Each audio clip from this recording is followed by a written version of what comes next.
पिता हरयो दुख दीन, श्री राधाचंद्र के चंचल चारुक को मेरी ओर निहारे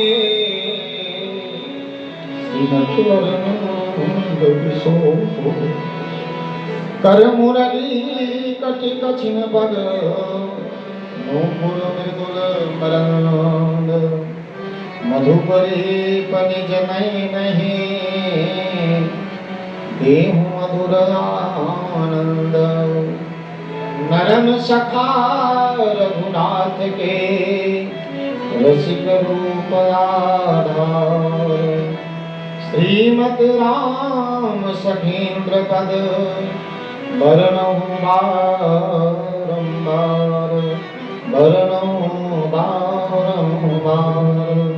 भगवान जी बिहारी लाल की, हनुमान जी महाराज की जय। आइए हम सब लोग सुंदर समय और सुंदर आज का दिवस बड़ा अच्छा है। अक्षय तृतीया, इतना सुंदर दिवस है आज का अक्षय तृतीया। भगवान की कृपा सबको सुनने को मिलेगी, सब लोग आएंगे। भागवत पुराण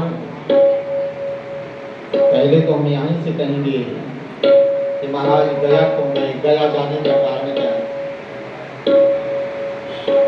गया अपने पितरों को तारने के लिए लोग जाते हैं, और पुत्र वही होता जो अपने पितरों को पुण्णाम नरक से तारण कर देता, वही पुत्र कहा जाता है। पिता पितामह प्रपितामह आदि को तारने वाला ही पुत्र है। गया में जाकर के समी पत्र के बराबर कोई पिंडदान कर आता है, उसके पितृ जो है प्रसन्न हो जाते हैं। इसलिए मनुष्य को चाहिए अपने जीवन के प्रारंभ में जो कुछ कमाया है, जो उसको प्राप्त मिला है जीवन के परिश्रम की कमाई में से, अपने पितरों के लिए कुछ गया में जाकर के श्राद्ध कर्म करके आना चाहिए। और गया जाने से हमारे पितृ को प्रसन्न हो जाते हैं। और गया से वापस आने के पश्चात कथा कई बार हमने सुनाया आपको कि गया में गयासुर नाम का एक राक्षस था, जिसको विष्णु पद, जहाँ जाते हो वहाँ पिंडदान करते हो, वहाँ विष्णु पद है, वहाँ फाल्गु नदी है, वहाँ 7 जगह हमारे फल से पिंडदान होता है। तो ये सब जिन जगहों पर पिंडदान होता है, उन सब स्थानों पर मुख्य घर नहीं वह राक्षस था, गयासुर नाम। उसी राक्षस ने भगवान नारायण को प्रसन्न करके वरदान देने को कह दिया, मैं वरदान दे रहा हूँ आपको। ब्रह्मा से लड़ाई किया, विष्णु को नहीं हराया, विष्णु को नहीं जीतने दिया। भगवान नारायण से कहा कि आपको वरदान चाहिए, आप ना जीत रहे हो हार रहे हो, तो मुझसे वरदान लीजिए। भगवान ने कहा कि अपने पीठ मुझको दे दीजिए तो मेरा वरदान पूर्ण हो जाएगा। भगवान की बात को सुनकर के गयासुर लेट गया, भगवान चढ़ गए ऊपर। अब उठने का विचार करने लगा तो देखा इधर मुंह करे उधर मुंह करे, हाथ फैलाए पैर फैलाए। भगवान कहा तो हो गया, जो करना था मैंने कर दिया। उसी समय वरदान मांग लिया भगवान से, कहा भगवान अब तो हम हार गए आपसे, लेकिन अब एक ही कृपा मेरे ऊपर कर दीजिए कि संसार के जितने भी मनुष्यों के जितने पितृ हों, उन सब पितरों की प्रसन्नता के लिए आपके चरणों में आके वो पिंडदान करें मेरी पीठ पर। तो जो पहाड़ है, गया का जो दायरा है वो पहाड़ पर बसा हुआ, मगध देश में पड़ता है। मगध देश के राजा कौन थे? जरासंध, कथा में बताएंगे आपको, जरासंध राजा। तो कथा को आपको विशेष से सुनना है। तो गया लोग क्यों जाते हैं? अपने पितरों को तारने जाते हैं। गया में ही क्यों किया जाता है पिंडदान? तो गयासुर नाम का राक्षस नारायण को प्रसन्न करके उनके चरणों पर अपने लिए आशीर्वाद मांग लिया, वरदान मांग लिया कि संसार के जितने पितृ हैं, उनके जो वंशज के लोग हों, सब आकर के मेरी पीठ पर आपके चरणों में अगर पिंडदान करेंगे तो भगवान मेरा भी भला हो जाएगा, आपके चरणों में अगर लोग पिंडदान करते रहेंगे। भगवान ने तथास्तु कह दिया, तब से हम लोग सब जाने लगे वहां पिंडदान करने। विश्व में गया का महत्व विशेष है, इसको आप जानिए। तो गया से वापस होने के पश्चात अभी इसी कथा में आएगा कि भागवत कथा बगैर सुने जो पितृ हमारे अपने जीवन में अपने मृत्यु से मृत्यु होती है, अपने से ही मृत्यु होती है, उनका तो कल्याण वहां हो जाता है। लेकिन भागवत कथा ये कहते हैं कि जो पितृ हमारे अकाल में मृत्यु हुई, जिनकी अकाल में मृत्यु कैसे, किसी का फांसी लगा के मर गया, कोई जहर खा के मर गया है, किसी का एक्सीडेंट होकर मर जाता है, सर्पदंश लेता है, ये सारा जो अग्नि के जल कर मर जाता है, ऐसी अवस्था में किसी की मृत्यु ही होती है। उसके लिए तो भागवत पुराण ही साधन है, दूसरा कोई साधन। और इसके साथ एक उदाहरण और भी बता रहा हूं आपको। हमारे घर में कभी ऐसा विचार किया या विद्वानों ने भी ऐसा नहीं सोचा, हमारे ख्याल से इसके लिए कुछ कहना चाहिए, करना चाहिए। हमारे यहाँ जो बच्चे गर्भस्राव हो जाता है, वो बच्चे कहाँ जाते हैं? उनके लिए हमने क्या किया? जो बच्चे गर्भस्राव हो जाते हैं 2 महीने, 4 महीने, 6 महीने, इसी भागवत में दिया गया 10वें स्कंद के उत्तरार्ध में कि भगवान से वसुदेव और देवकी ने कहा कि मेरे 6 पुत्र मर गए, उनका क्या होगा? तो भगवान वही कुरुक्षेत्र में ले जाकर के उनका पिंडदान कराते हैं। तो हम आप क्या करते हैं? हमारे जो बच्चे श्राप हो जाता है, जो बच्चे प्रसव होकर के नहीं जन्म लेते हैं, वैसे ही माँ के गर्भ में जन्म मृत्यु हो जाती है। 1 महीने, 2 महीने, 4 महीने, 6 महीने के बच्चे खराब हो जाते हैं। उन बच्चों के लिए हमने क्या किया? इसलिए हम आपसे जरूर आग्रह करेंगे बार बार इससे कि हमें अपने लिए, अपने पितरों के लिए ऐसे जो जन्म लेकर के थोड़े ही समय में उनकी मृत्यु हो गई, गर्भ में ही मृत्यु हो गई, इनके लिए गया में श्राद्ध आदि अवश्य कर लेना चाहिए। और इसके पश्चात हमें भगवान की कथा जरूर श्रवण करनी चाहिए। समझिए, आप भोजन तो करा दिया आपने, कानों से उनको पीने के लिए कुछ दिया नहीं, इसलिए सुनने के लिए भगवान की कथा चाहिए। बगैर कथा श्रवण किए वह अमृत रूपी कलश कथा जब तक नहीं पा जाते हैं तब तक उनका मोक्ष नहीं होता। इसलिए हमारा अपना अनुभव है कि भगवान की कथा जरूर उनको सुनाना चाहिए। तो मनुष्य को मौका लगे, आपके पास सामर्थ्य हो, तो भागवत की कथा 1-8 बार आयोजन अपने आप कर लेना चाहिए, करा लेना चाहिए। और भागवत कथा बहुत ही सरल है। या तो आज विद्वान लोग बड़ा सरल बना दिए, सत्यनारायण भगवान की कथा बना दी, घर घर जाओ, घर घर कथा करो, कोई दिक्कत नहीं, अपने हाल में करा लेंगे, अपने घर में करा लेंगे, कोई दिक्कत नहीं। लेकिन मेरा कहना है कि कथा का जो नियम है अभी बताएंगे, उसके अनुसार हमें कथा करनी चाहिए। अगर आप नियम पूर्वक कथा करते हैं, नियम पूर्वक भगवान के पास जाते हैं, तो भगवान आपकी हर बात को सुनते हैं, हर बात को आपके समझते हैं। भगवान इस संसार कितना सरल है कि आप किसी से नाराज होगा, ये नाराज हो जाएगा, आपसे बात नहीं करेगा, लेकिन भगवान कभी हमसे नाराज नहीं होते। इसलिए उस भगवान के प्रति हमारे मन में वह भाव होना चाहिए कि जो जीवन के हमारे साथ लगे हुए कार्य हैं उसको करते हुए चलते रहना चाहिए, भगवान को समर्पण करते रहना चाहिए। हम जो कुछ कार्य करते हैं स्वार्थ में करते हैं, निस्वार्थ करने का साधन केवल एक ही पाते हैं, जो गया जा करके वापस आकर के भगवान की कथा का श्रवण करते हैं। ये उनका अंतिम समय होता है। उनको ऐसा लगता है कि मेरे जीवन की कमाई जो है, चाहे अच्छी रही हो चाहे बुरी रही हो, हमने परिवार या बच्चों या समाज में जो कुछ किया, या अच्छा किया बुरा किया, या जो कुछ हमारे द्वारा हुआ इस संसार में, उसका सब का फल होता क्या है? अच्छा हो जाए। हमारे मन का भाव ऐसा होता है। उस अच्छा को करने के लिए गया आदि तीर्थों में जाना चाहिए। जा करके ऐसा नहीं है कि वहाँ पिकनिक मना करके वापस आ जाना चाहिए। जाते हो आप, कभी हरिद्वार चले जाते हो, कहीं मथुरा चले जाते हो, कभी प्रयागराज चले जाते हो, कभी बद्रीनाथ केदारनाथ खुल रहा तो वहाँ जाओगे, कभी रामेश्वरम घूमने चले जाते हो। हम बहुत अक्सर देखते हैं, लोग हमसे कहते हैं महाराज हमारा 12 ज्योतिर्लिंग हो गए।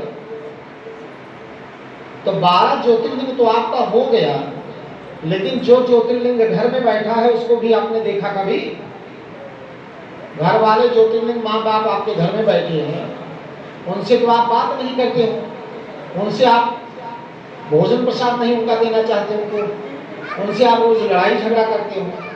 तो फिर आप 12 ज्योतिर्लिंग नहीं, संसार में 1.25 लाख ज्योतिर्लिंग अगर है तो उनका भी दर्शन करके आओ तो भी आपको फल मिलने वाला नहीं, स्पष्ट बोले।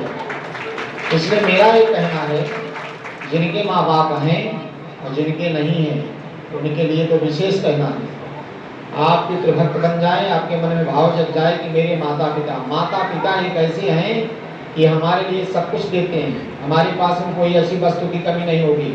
आज शहर में रहने लगे सब लोग, गांव छोड़ करके शहर में बसने लगे। गांव के भी लोग मैं देख रहा हूँ कि गांव में जो शहर है उस शहर में जाकर के अपना बना करके रहते हैं, गांव को छोड़ दिया। लेकिन मेरा कहना है कि जन्मभूमि का स्थान, जिस स्थान पर आप रह के आए हैं, जहाँ से आपको जन्म मिला है, उस पृथ्वी पर रह करके आपके माता पिता ने आपकी सेवा किया, और उस स्थान पर रहने वाले पितरों का किसी स्थान पर आप कहेंगे हम कथा यहाँ सुन रहे हैं, हमारे पितर तो वहाँ हैं, इसका फल मिलेगा कि नहीं मिलेगा? बहुत सुंदर उदाहरण आपको देता हूँ। आप जब यहाँ से गया जाते तो पितरों को कैसे वहाँ बुला लेते हैं? किसी ने आपको ये शक में डाल दिया कि महाराज पांडे जी आप कथा यहाँ सुन रहे हो, गया तो गांव से गए थे। अभी हमारे भैया थे, आए नहीं, आएंगे 2-1 दिन में, पुरुषोत्तम भैया आ रहे। वो भैया यहीं से गया गए और हमको भी साथ लेके चले गए। माने नहीं गए हमारे साथ चलो, हम गए वहाँ, हम कभी गए नहीं, हम जानते नहीं हैं वहाँ के लोग। पंडित जी लोग काम करते हैं, उनको पता होगा, हम तो कुछ जानते नहीं वहाँ का। तो कहे हमारे साथ घूमने चलो आप। हम गए, अकेले नहीं जाऊंगा, हमको 2 जने को लेके गए साथ में। चलो चले गए। कोई गांव का उनके फोन किया कि पितृ लोग सारे गांव में रहते हैं, तो आप पिंडदान करने वहीं से चले जाओगे, समझिए पंडित जी। तो कहे कि आप यहीं से चले जाओगे तो आपके पितृ कहाँ से वहां जाएंगे? तो भैया आए हमारे पास, मैंने कहा कि मेरी अपनी समझ है, अनुभव मेरा, कि आप जिस स्थान पर हैं वहीं पर पितरों को बुलाओगे तो वहीं ही आएंगे और वहीं से आपका काम करेंगे, है ना?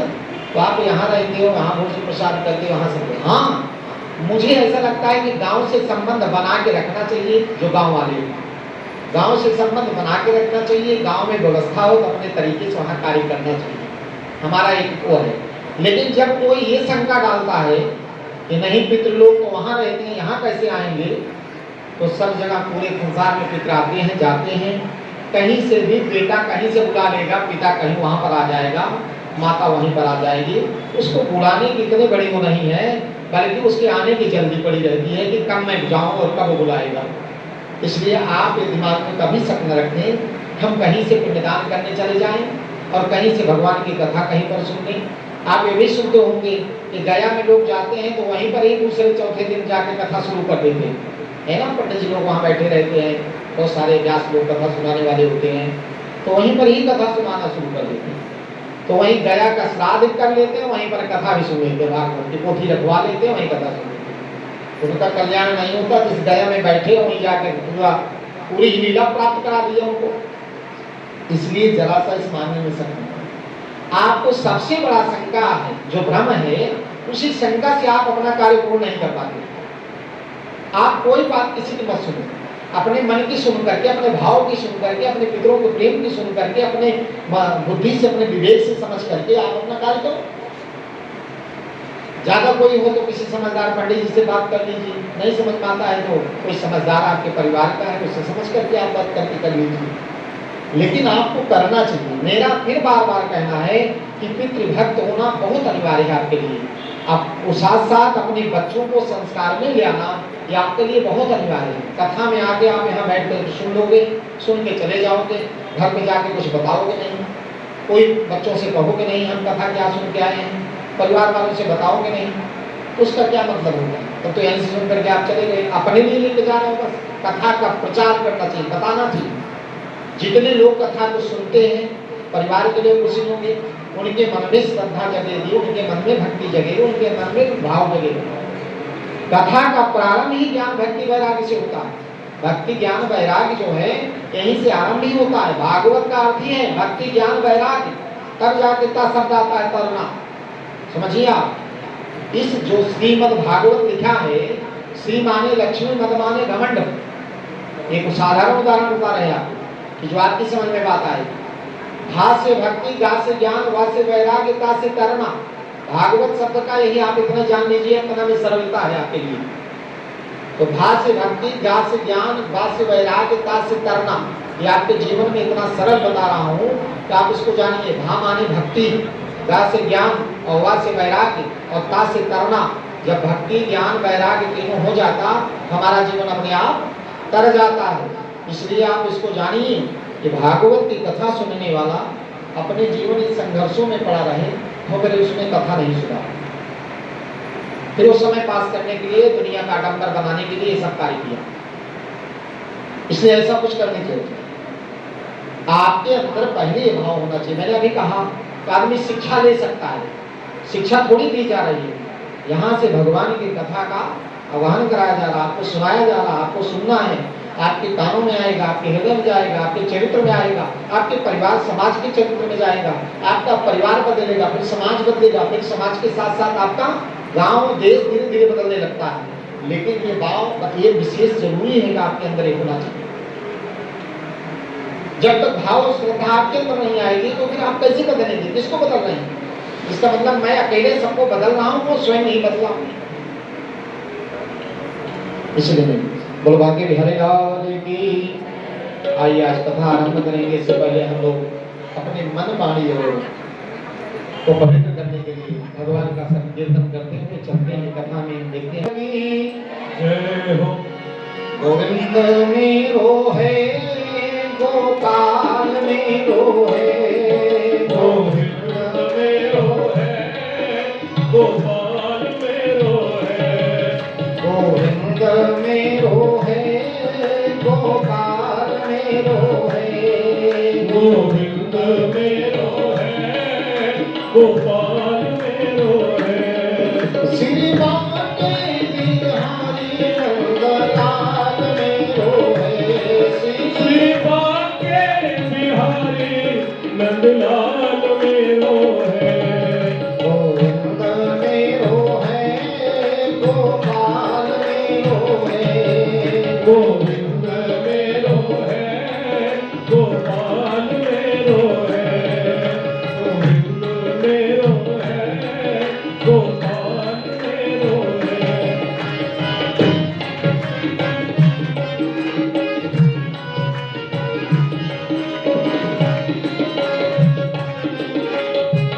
सब लोग धीरे धीरे ताली बजा करके बोलते हैं।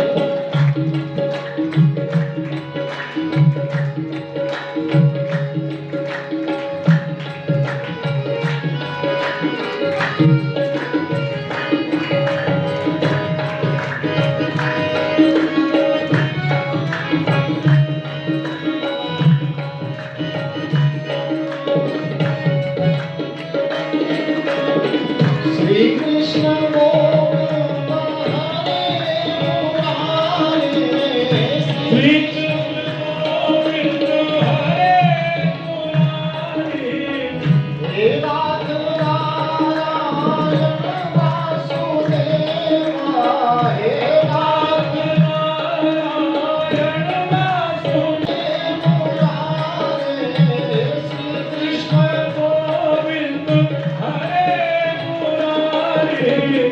हे नाथ नारायण वासुदेव, हे नाथ नारायण वासुदेव, हे नाथ नारायण वासुदेव, हे नाथ नारायण वासुदेव, गोविंद मेरो है, गोपाल मेरो है, गोविंद मेरो है, गोपाल मेरो है, श्री बांके बिहारी नंदलाल मेरो है, श्री बांके बिहारी नंदलाल मेरो है, गोविंद मेरो है,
भागवत कथा में सबसे पहले महात्मा, पहले तो आप कलश यात्रा किए हो, क्यों किया जाता है कलश यात्रा?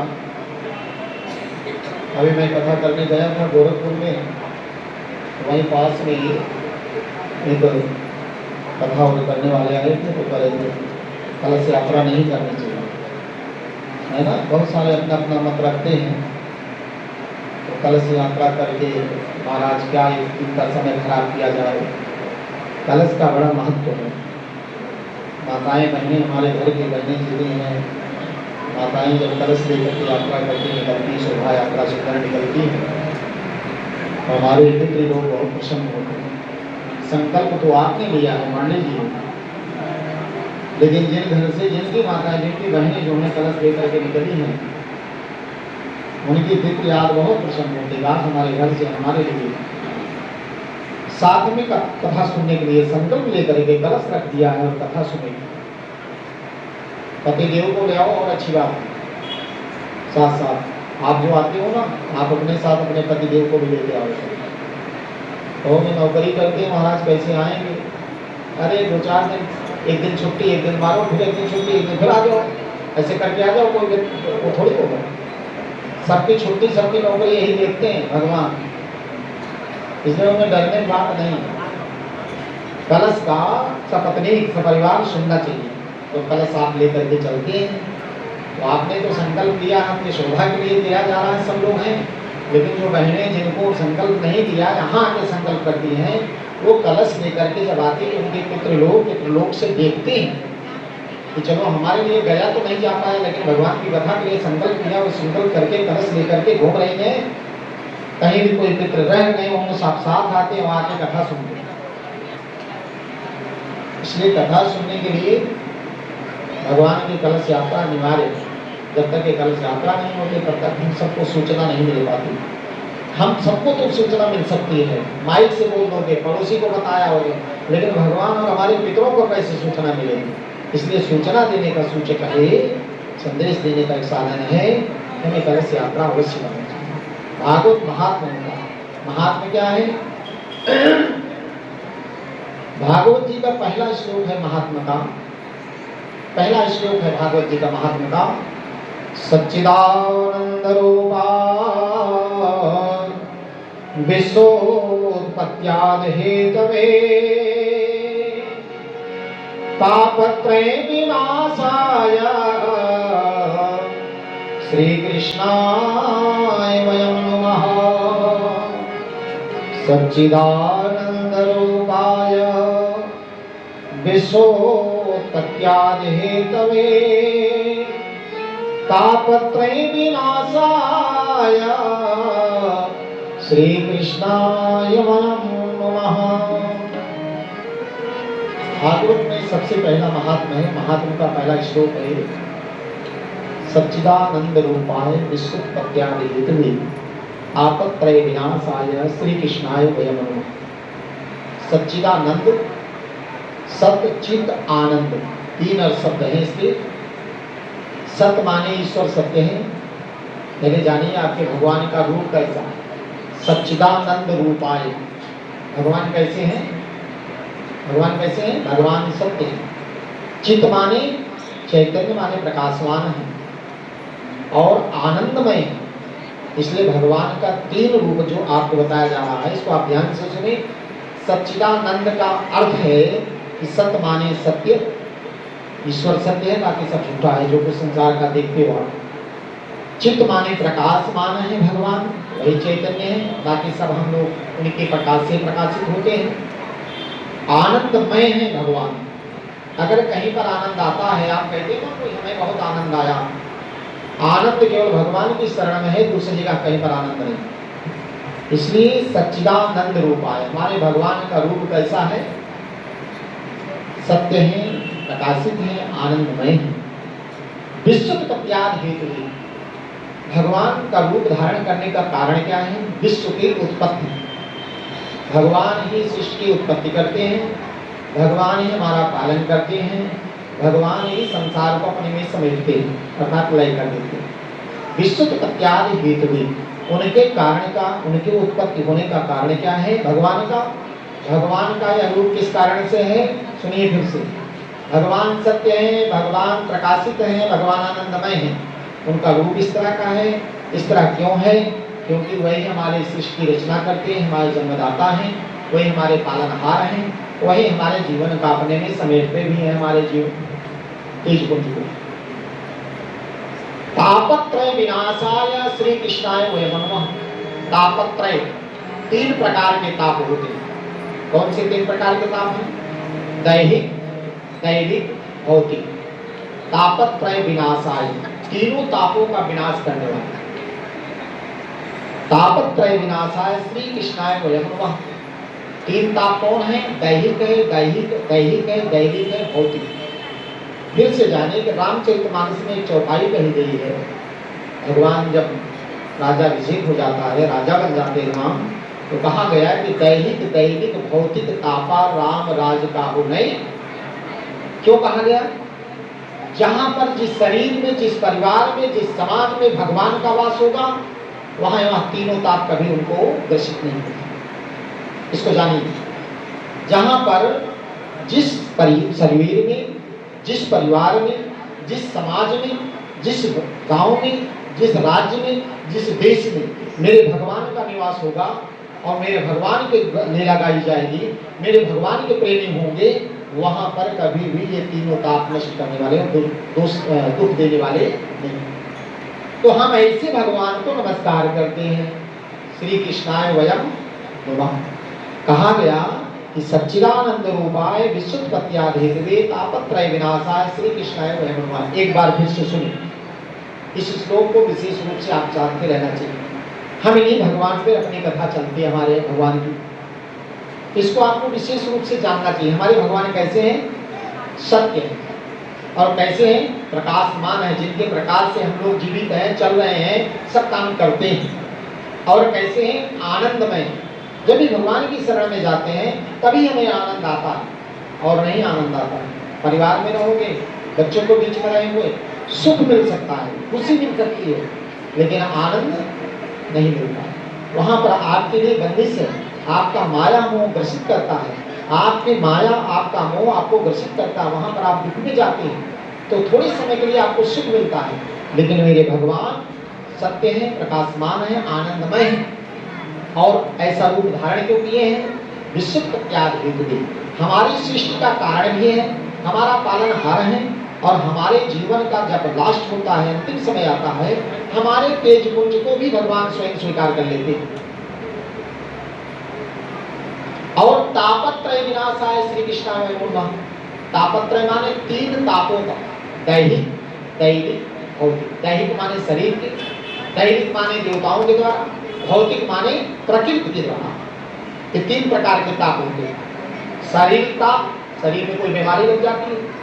दैविक ताप, देवताओं के द्वारा कोई समस्या खड़ी हो जाती है ना, फसल खड़ी रहे, उसमें पत्थर पड़ने लगे तो दैविक समस्या आ गई, तो भी झेलने की हमारी हिम्मत पड़ी। और भौतिक माने प्रकृति का।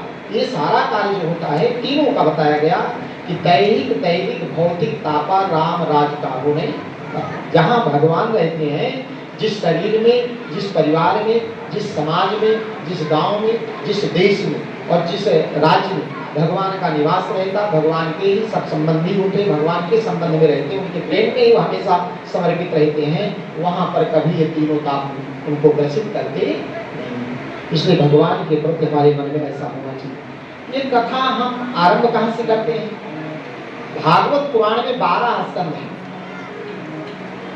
18,000 श्लोक हैं, और भागवत की कथा नैमिषारण्य तीर्थ से क्षेत्र शुरू। नैमिषारण्य आप जानते हैं, सभी कथाओं में संतों का स्थान है, ऋषियों का स्थान है, राजर्षियों का स्थान है, ब्राह्मणों का स्थान है, जहाँ पर सिद्धि बड़ी जल्दी मिलती है। कौन सा पूरे भारत में सबसे तीर्थों का राजा कौन है? प्रयाग। और इन तीर्थों में दूल्हा राजा कौन है? रामचरितमानस की चौपाई पढ़े, प्रयागराज कौन है? तीर्थों के राजा हैं। और इन तीर्थों में दूल्हा कौन है? नैमिषारण्य तीर्थ।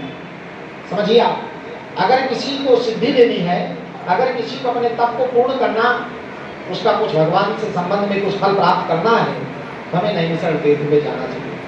उसी स्थान की करना।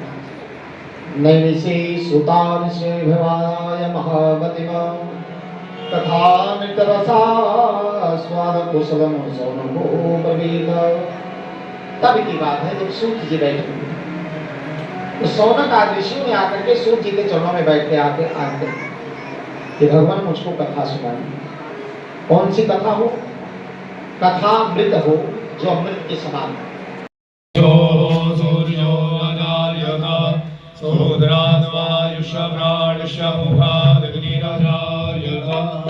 शिवनर्दन दीन दयाल हो तुम, बलराज तुम्हारी जय होवे। शिवनर्दन दीन दयाल हो तुम, बलराज तुम्हारी जय होवे। गणराज तुम्हारी जय होवे। महाराज तुम्हारी जय होवे। महाराज तुम्हारी शिव गंगल एक दयाल हो तुम गणराज तुम्हारी जय हो एक दंत तुम्हारे सिर शोभे एक छत्र तुम्हारे सिर शोभे एक दंत तुम्हारा मन मोहे एक दंत तुम्हारा मन मोहे शुभ लाभ सभी के दाता हो शुभ लाभ सभी के दाता हो गणराज तुम्हारी जय होवे शिव गंगल रे शिव मन